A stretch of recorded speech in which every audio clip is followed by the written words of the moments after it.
of the nuclear family in America. Everybody wants to have a discussion about recasting marriage and changing the marriage. Go ahead, have that discussion. I'm going to talk about the importance of men and women coming together and forming stable bonds so children have a chance. Have a chance to be able to be raised in a home which is their birthright, to be raised by their natural mother and natural father. And that's what society should orient itself toward. It isn't going to happen all the time. We accept that. We understand that. But if society doesn't encourage it, you're going to get a lot less of it. In fact, you're getting a lot less of it because we don't. And if that's okay with you, I encourage you. In fact, no, I'm not going to encourage you. I'm going to require you. If you disagree with what I've said, I want you to read Robert Putnam's book. Just read the first 10 chapters. And then after you read the devastation that occurs with the breakdown of the family, once you read about the lives of people in your community and what's going on, the reality, not in your neighborhoods, but in the neighborhoods you don't go to, and you see what happens to children in America in those neighborhoods, then you come and talk to me. Then you come and say, okay, it's okay for this to continue and for us to not to deal with it. You won't be able to do it because I can't. We have an opportunity to have a transformative election. You want to play left and right politics, you want to play division, go ahead. I'm not into that. I'm into policies that make sense. Thank you very much for being with us today. Thank you, pleasure. sir. And I think you hit it right on the head. Right on the head. Well, thank you. I'm Bob Denz, volunteer spokesperson for AARP New Hampshire. And my question is not concerning myself, but people coming after us, my child, my grandchild, and so forth, about Social Security. Will it be there for them? How do you plan to strengthen Social Security for our young people? As you know, Bob, I mean, Social Security is scheduled, I don't know, with the most recent changes, Social Security is scheduled to exhaust the trust fund. And we can talk about what's actually in the trust fund in a matter of anywhere from 10 to 15 years, which means at that point in time that Social Security will be able to pay anywhere from 70 to 75% of the benefits due, and under the law they can't pay any more because it's a system that is self-contained and self-funded. So the government could pass, obviously the Congress could pass a law to pump it up, but they'd have to take it out of the general fund. And we're talking about a serious amount of money. I mean, 25% underfunding of the largest program in the federal government is not a small amount of money. It's hundreds of billions of dollars. So the answer is, what do we do about it? Well, I always go back and you have to sort of look at the perspective of what Social Security is and what it's supposed to be. Anybody know what life expectancy was in 1936 when they passed Social Security? 61. 61. Anybody know what life expectancy is today? 78 to 80. 82 for women, 78 for men. Sorry guys. But the fact of the matter is that Social Security was put in place to take care of what? People who are old and couldn't work. Anybody know what age 75% of people take their Social Security benefits? What age do people qualify and take their benefits? 62. Anybody 62 here today? No women, please. Women, don't raise your hand. Any men who are 62 today in here? 63? Okay, if I walked up to you and said, "Hey, old man," okay, would you be somewhat offended by that? Right?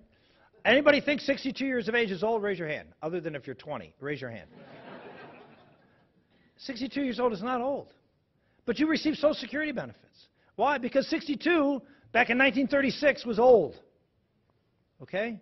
It's not today, but we haven't changed. We haven't changed it.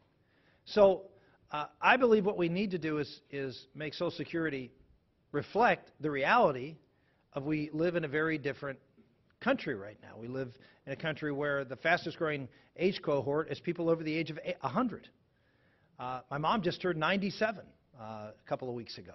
So here's what I would suggest. That one way we can begin to address this problem is generational equality. And what does that mean? Well, we see an increase in life expectancy in America about 1 month every 2 years, on average. 1 month every 2 years, life expectancy goes up. What I suggest is we start and we simply say that for every time we see an increase in life expectancy, according to the actuarial tables, we increase the eligibility age for Social Security. All the early eligibility at 62, as well as normal eligibility, which is now 66 in a few months. but we keep it the same. So as life expectancy goes up, the eligibility age goes up. So every generation in the future has the same amount of time on Social Security. That's called generational equity. And if we don't do that, then we're always going to be catching up, and younger generations are going to be paying more. We're going to see, we're going to see either. Let me just step back. There's a problem with Social Security, and that is we don't have enough revenues to meet expenditures. So you have two options. You either raise revenues or you lower expenditures. That's what makes Social Security such a hard thing to do, because it's real simple. And you can find out immediately how it affects you, because you're either going to raise your taxes or going to cut your benefits. Medicare is easy because you don't understand it. And so when I change it, you have no idea what I'm doing. Social Security is hard because you can say, oh, he wants to increase, I know how that's going to affect me, or he's going to cut my benefits. I know how that affects me. So how many people want to raise taxes on Social Security? Raise your hand. Okay? How many people want to cut benefits on Social Security? There's your problem. Nobody wants to do either. So how do you solve a problem that's insolvable? You may try to make some common sense about it. How many people think that raising the eligibility age as the life expectancy goes up is a good idea? Raise your hand. Makes sense? How many think it's a really bad idea? Raise your hand. Okay, we've just got to start. That's what you got to do. And you have to do it in a way that engages the American public and say, okay, well, should we provide benefits to children of seniors? Because we do. We have a dependent benefit that was put in place back in the 1930s, that if a senior has a child, then, who's under the age of 18, they get Social Security dependency benefits. So let me ask you this question. For someone on their third marriage who marries a young girl and has a child, should that person automatically, because dad's 65 years old or 68 years old, should that child of, let's pick somebody out, George Soros, should that kid get a Social Security benefit? Raise your hand if you think that's a good idea. Well, they do. They do. Should we be able to change that? Yeah, right? Everybody agree with that? So, look, there are things that we can do if we actually talk about it, but that's the problem. Because you're going to get Bernie Sanders up here and saying, pound it, oh, Rick Santorum wants to throw grandma off a cliff, and you even have Republicans who say, oh, we can't touch Social Security, it's a sacred compact. It's a sacred compact that's going bankrupt. So it's not a compact that works anymore. We've got to fix it. And you have to do it with common sense, and that's what I'm going to propose. Yeah. Yes, well, sir.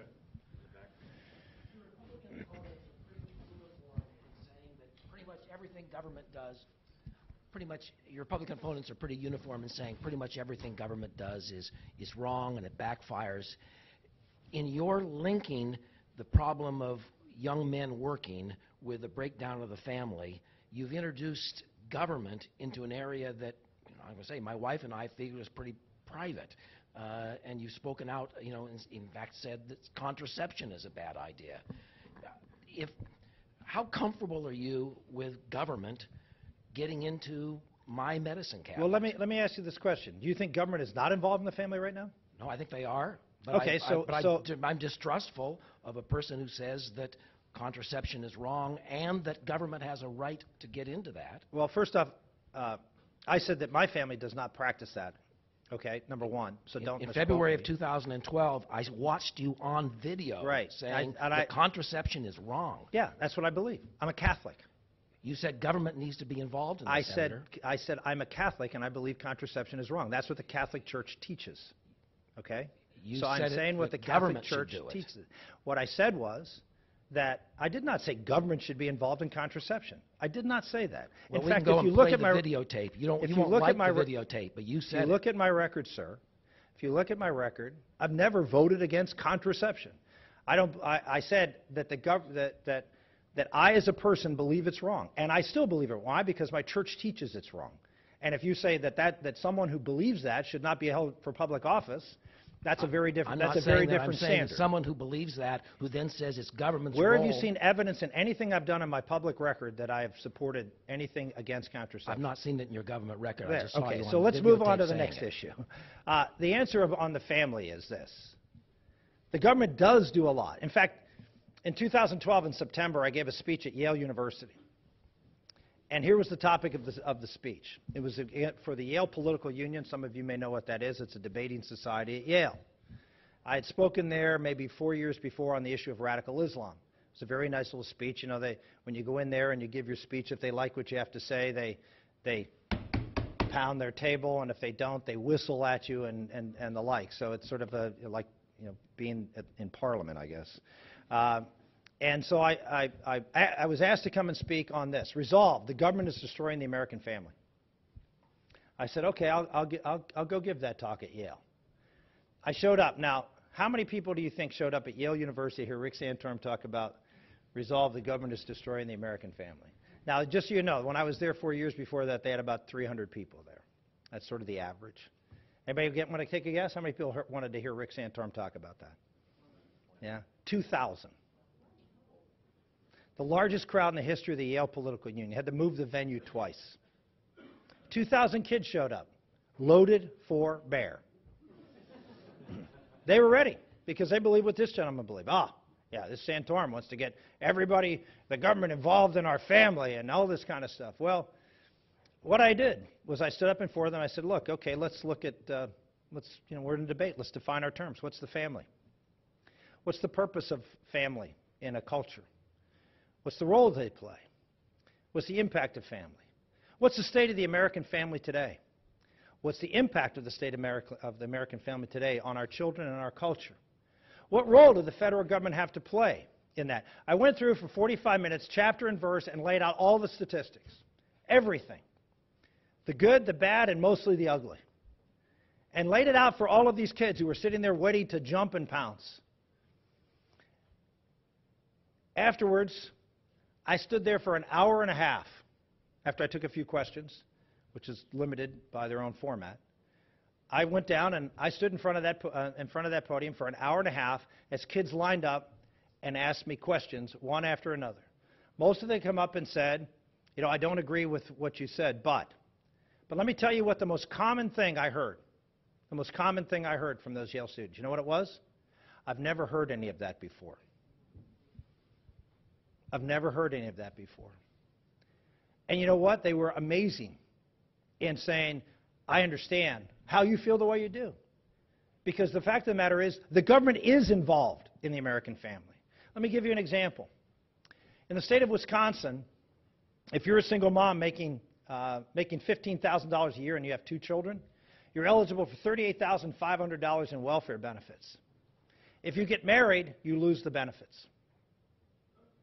Do you know that a majority of children born out of wedlock in America today, a majority, first time ever this last year, first time ever, a majority of children born out of wedlock in America today are born into homes where the father of that child is living, but they're not married.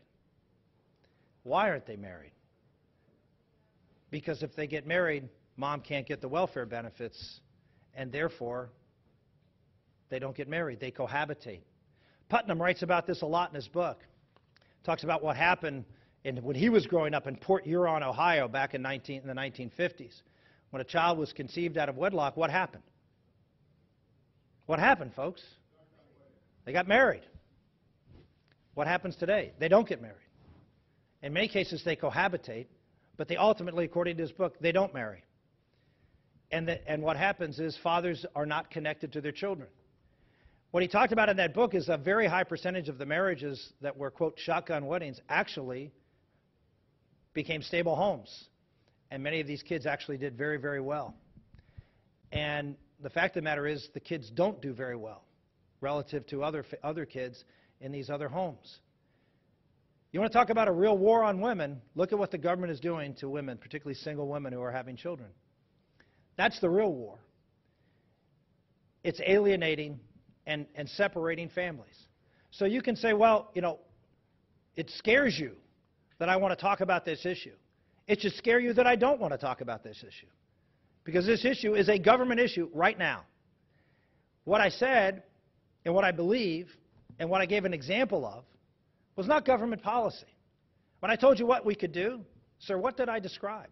I described a nonprofit organization that was formed that brought the community together. Because I really believe that's the best answer. I don't believe we need to pass a lot of government programs.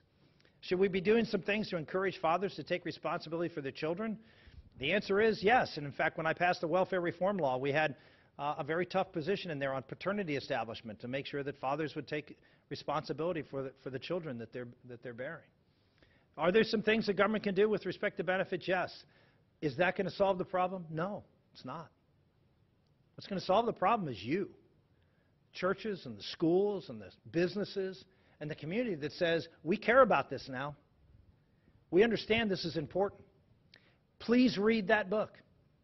If you don't have to read the whole thing, just read what the reality is in America today of children growing up in these homes, in neighborhoods. This is what Putnam gives this statistic, that if you're a single child in America and you're born into a neighborhood of single children, single-parent family children, so you come from a neighborhood and you have them here in Manchester, you have them here, or neighborhoods where there are no dads, and you go to the schools, that's the neighborhood schools of children who are predominantly in school with other kids where there are no dads. And this is what he said.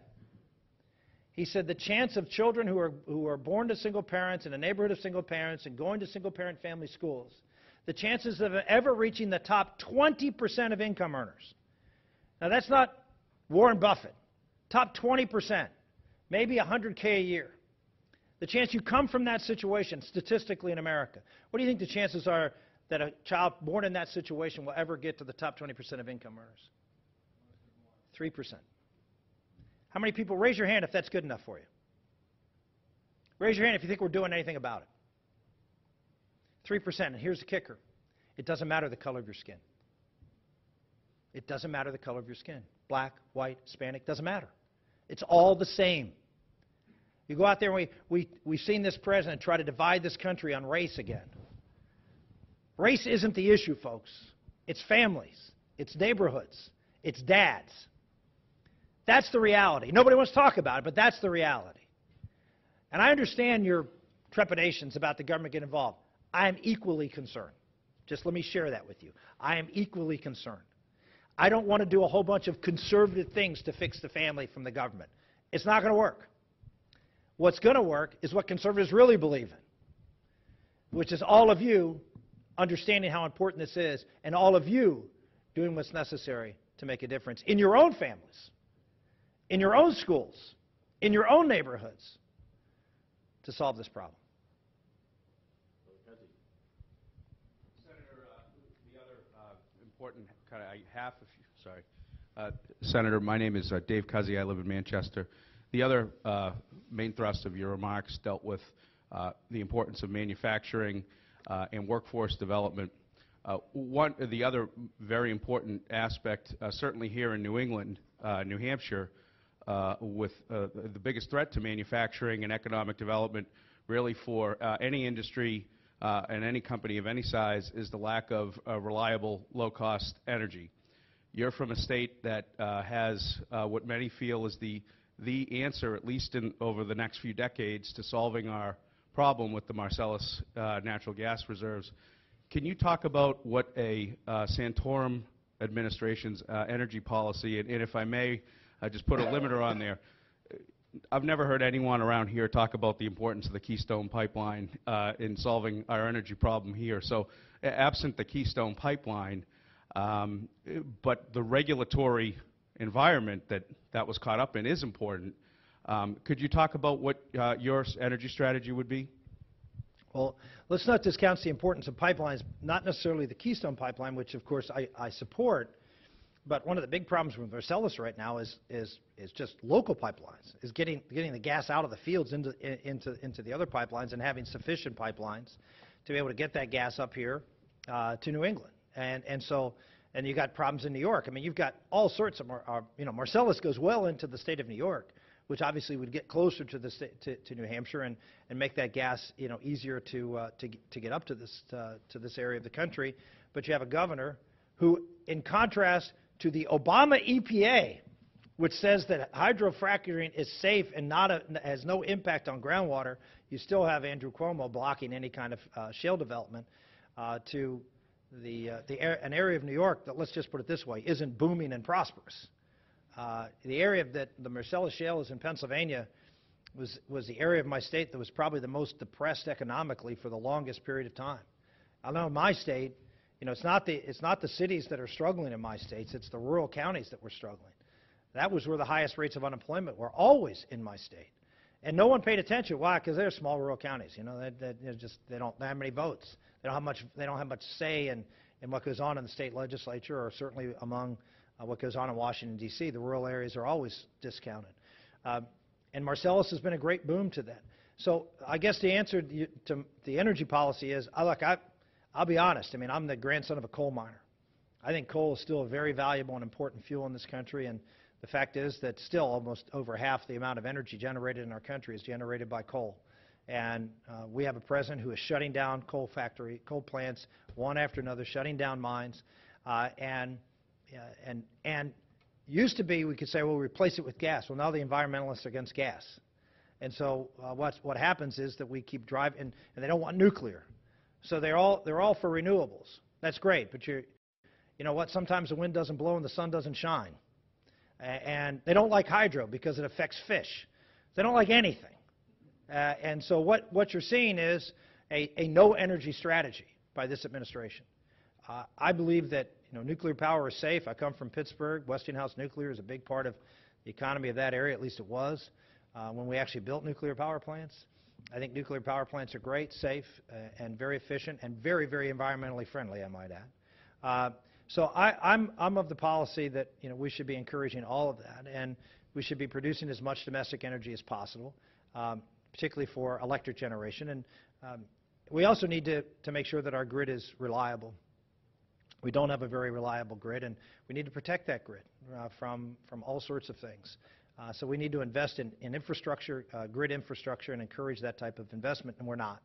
And we're not making it very profitable for people to generate energy or to distribute energy. And that's ultimately is going to negatively affect something I care a lot about, which is manufacturing, because it's heavily dependent upon energy. So the long and short of it is you will see a very strong pro-energy picture. We will look at every single regulation, like the Clean Power Initiative. That regulation will be repealed. It's unconstitutional. The President of the United States has done things that no president has done before, which is take a law, ignore the law, and write his own regs to fit what he wants, not what the law says. I'd love to be able to do that as president, but I'm not going to do that because that's not how a president should act.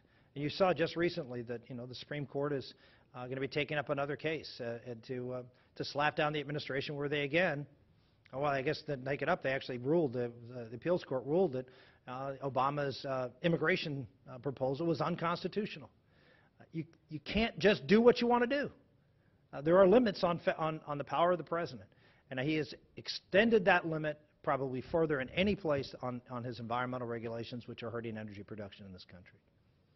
Ted?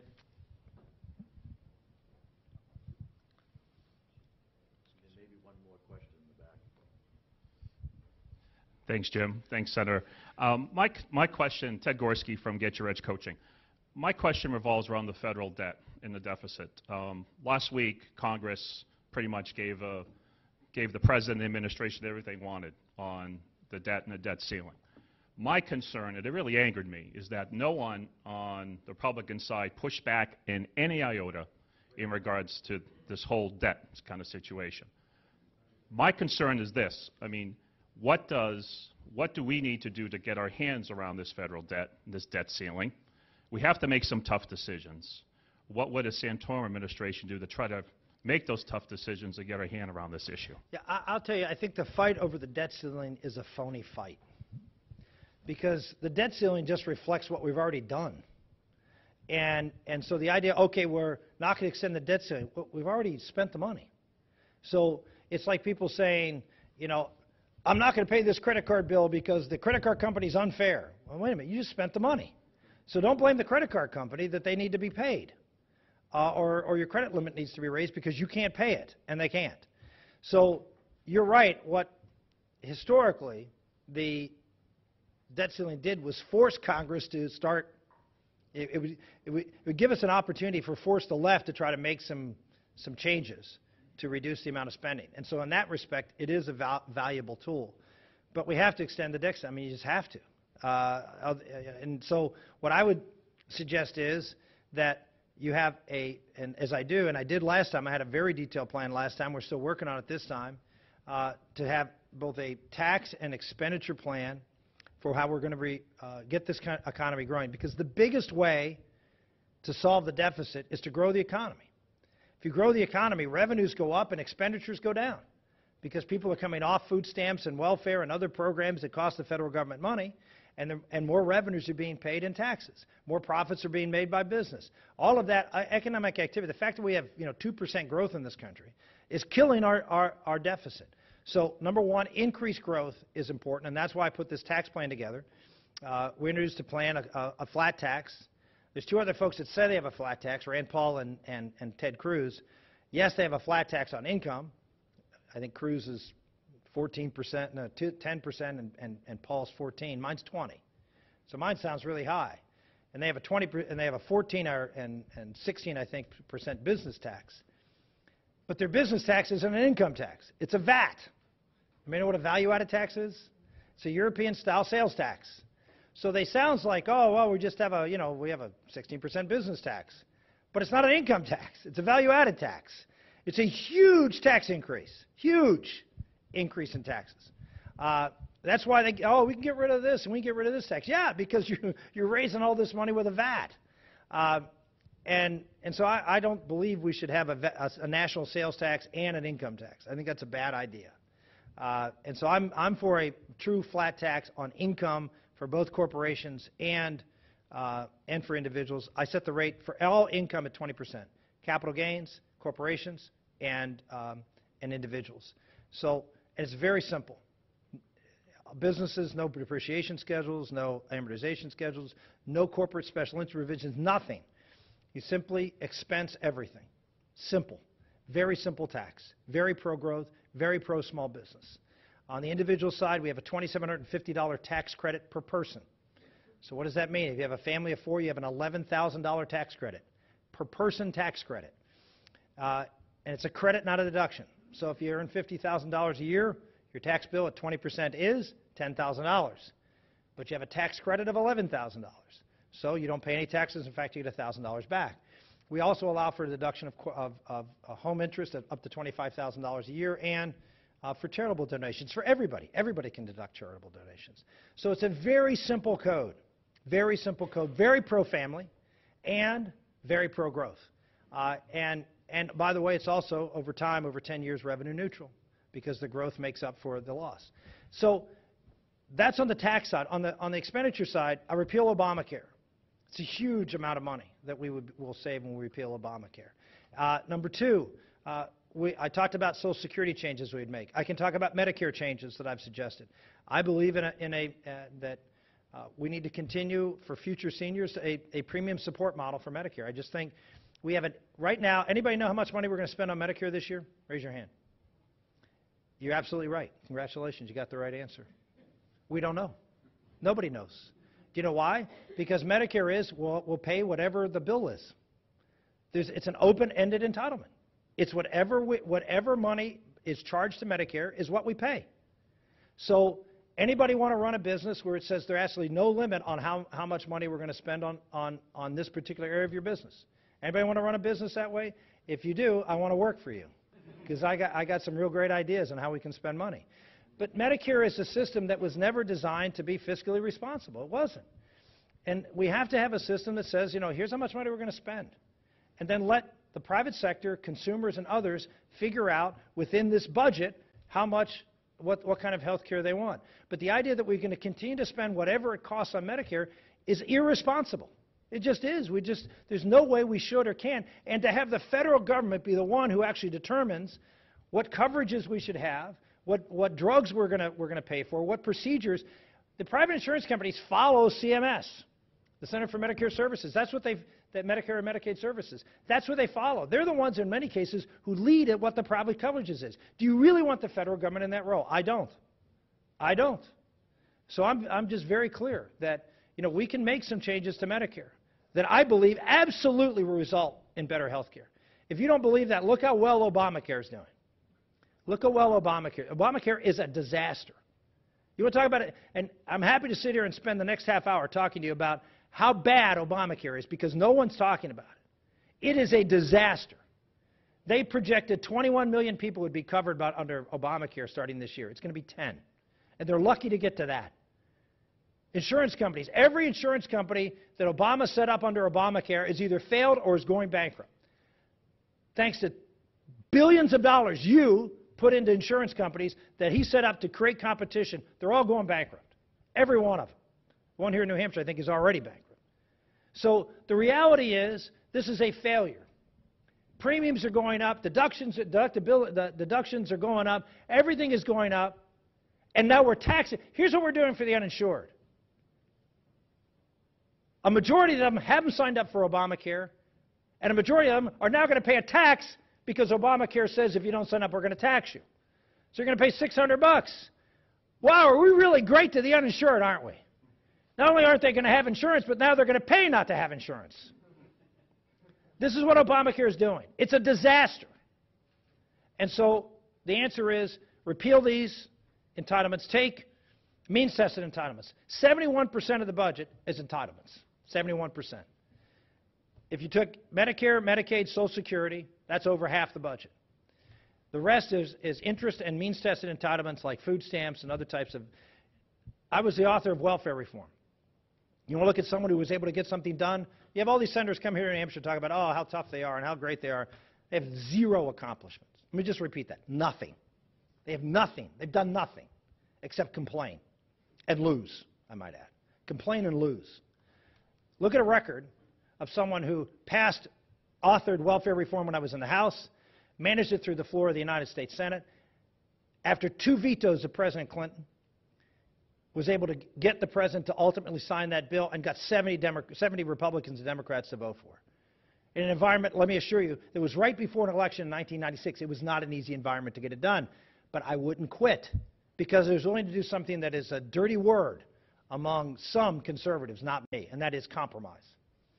I was willing to make good compromises, not bad ones. And welfare reform was very simple. We needed to block grant the program to the states, end the federal entitlement, cap the amount of money we were going to spend, in fact, cut it and then cap it for 10 years, which is what we did, and then put work requirements and time limits as the only condition that the states take the block grant. That was the 5 things I wanted to accomplish, and I wasn't going to compromise on those because I knew they were transformational. I was willing to compromise on daycare. I was willing to compromise on transportation. I was willing to compromise on anything. Put more money in this and that because you know what I knew? If we did those 5 things, the welfare rolls would drop dramatically and we'd spend less money on those things anyway. And so I compromised away. And as I was doing it, all of these right-wing organizations, every single one of them, pounded their fists and said, Santorum's giving away the store. Santorum's doing this. Every single one of those groups now calls welfare reforms the greatest success of the conservative era. So you have to have someone who understands how to get things done and how to compromise. I'll take one last question back there. Do you have a hand in the back? I did. It was actually very similar to the question that was already asked, so it might be a bit redundant. On the discretionary side, since you've talked about Social Security reform, what would be some of your priorities as president? Well, okay, so Social Security, Medicare, and all those are entitlement programs. I know some people get upset when they hear the word entitlement, but entitlement simply means this, that under the law, if you qualify, you're entitled to the benefit. That's all an entitlement means. And of course, under Social Security, if you hit a certain age and you have certain payment in certain quarters in Social Security, you're entitled to the benefit. It's not a dirty word. It doesn't have any connotation or shouldn't have any connotation. It's simply how the government functions. So in other words, for Social Security, we don't appropriate the money every year for Social Security. It's entitled. Medicare, it's entitled. In other words, you get the benefit and government figures out how to pay it. There are other programs called discretionary programs. And there's 2 big positive discretionary programs. One is the military, defense discretionary program, and the other is domestic discretionary programs. I am not for cutting the military. I think we've cut the military enough. We have disrespected the military enough, and we need to put more resources in there and better focus them and have real reforms in our military to make sure that we're responding to the threats that we have today, and we're not. So I would actually do what this president hasn't done, which is actually pay attention and try to guide and use the best and brightest advice that we have to actually improve the quality of our military instead of using it as a petri dish for social experimentation, which is all this president really has cared about. On the domestic side, there are a lot of areas that we need to get the federal government out of. I think the first and foremost is education. Education, when I came to the United States Congress in 1991, I was 12, and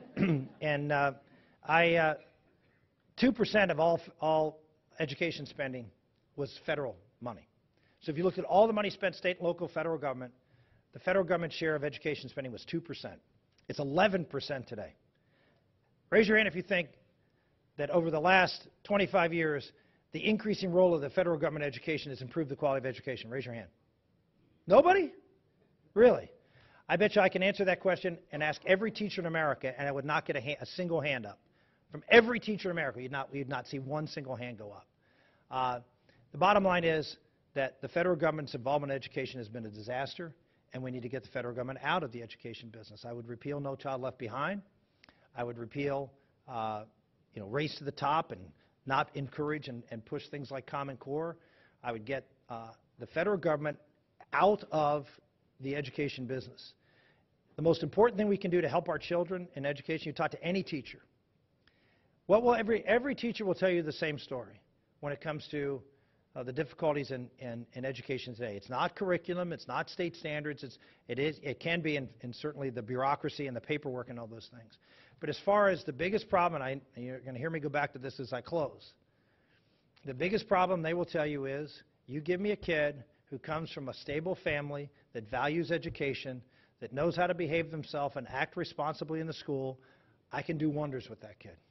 I don't care how smart they are. I can do wonders with that kid. And you know what? If I have a bunch of those kids in my classroom, my class can do really, really well. If you've got kids who have not been told and taught the value of education, who have discipline problems because of not being properly disciplined within the home, and you put those kids in my classroom, I don't care how smart the kid is, we're going to have trouble. And the bottom line is that if we want to really improve the schools in our country, we have to start where the product going into the school. You got to look at the product going into the school before you look at the product coming out of the school. You can't just say, well, it doesn't matter what goes in, it's really what matters what comes out. Well, how is that fair? How is that fair to teachers? They don't think it's fair. How is that fair to administrators? They don't think it's fair. And it isn't fair. It's not fair to judge schools without looking at what's going into the schools and what the schools are dealing with. And so, again, you come back to the importance of focusing on the family. And second, what should be the focus of our education system? I never hear this. I think the education system in this country is antiquated. It's archaic. It's based on a model that was set up in the late 1800s, early 1900s. It's a factory setting. We bring all these people, all these kids into this factory, and we expect, if we treat them all the same, we put them through this assembly line that, things are going to turn out. Can you imagine if a business worked, if a manufacturer worked the same way, using the same processes they used 100 years ago? It wouldn't work. And it's not working. How about this for a mission statement? See, we don't have a mission statement in education. We need a mission statement. A mission statement is every child in America gets the education that their parents believe is in the best interest of that child. How's that as a mission statement? Now you say, well, why did you inject the parents? Well, let me ask you this. Who's responsible for the education of your child? Who's responsible for the education of your child? Who? You are. So if the parents have the responsibility, then why don't they have the power to exercise that responsibility? And they don't. They have no power within the school, almost none. Is the education system in America geared toward providing parents what they believe is best for their children? Of course it's not. No one would say it is.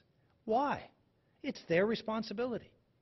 Again, if you want people to act responsible, then you have to give them responsibility. And you say, well, some parents aren't capable of it. Oh, so we should have a system that doesn't give responsibility to the people who are responsible because some people will be irresponsible?